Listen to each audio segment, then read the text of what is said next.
After completely skipping over the N64, people like me were eagerly awaiting the next Metroid game. Needless to say, Metroid Fusion was a big deal when it was released, but was greatly overshadowed by the release of Metroid Prime for the GameCube. Both games were released on the same day, and while Fusion is a great game, it is not the groundbreaking game that Metroid Prime was. In the build-up for these games, I was actually more excited for Fusion than I was for Prime, as crazy as that may sound. Fusion was being billed as Metroid 4, while I was still kinda nervous about a first-person Metroid game. The game begins with Samus investigating planet SR-388. There, she is exposed to the X-Parasite, which infects her body. She is treated with samples of the Metroid baby from Metroid 2, but in doing so, Samus is given new Metroid-like powers. She is then sent to the BSL space station to investigate an explosion. There she finds many organisms infected with the X-Parasite, among other surprises. The game is very different from any other Metroid game, while still being familiar to fans of the series. The game looks and feels like Super Metroid, maybe because it was developed by the same team. You move from screen to screen, shooting doors to open them, and battling enemies. If you are familiar with Metroid, then the game will feel as comfortable as a velvet sweatsuit.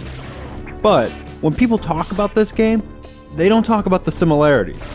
They mostly talk about the differences. The game takes place completely on the space station, so the organic, alive areas you have grown familiar with are replaced with futuristic, mechanical areas.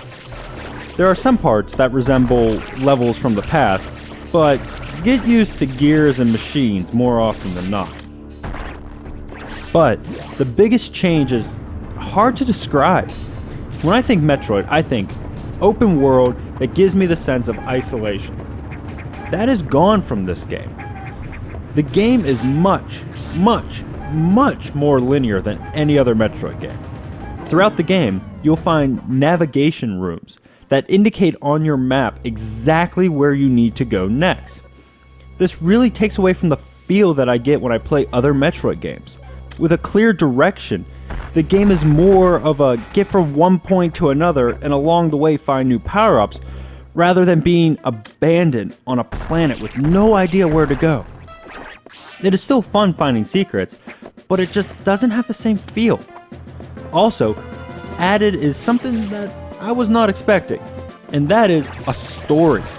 Normally, Metroid games just show you landing on a planet, and the rest is told through scans and hints.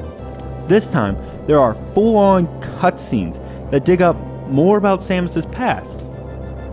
Samus connects with her computer, which reminds her of her CO, Adam, and she talks about her memories. This reveals a different side of Samus than we had ever seen before.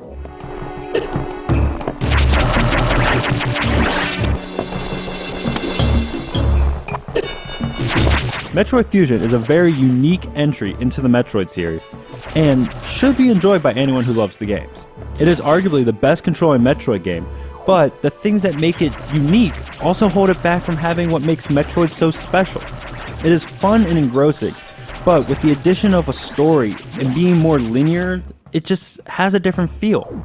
Think of it as having store-bought Christmas cookies instead of homemade ones. They may be fundamentally better and taste great, but are missing that special something.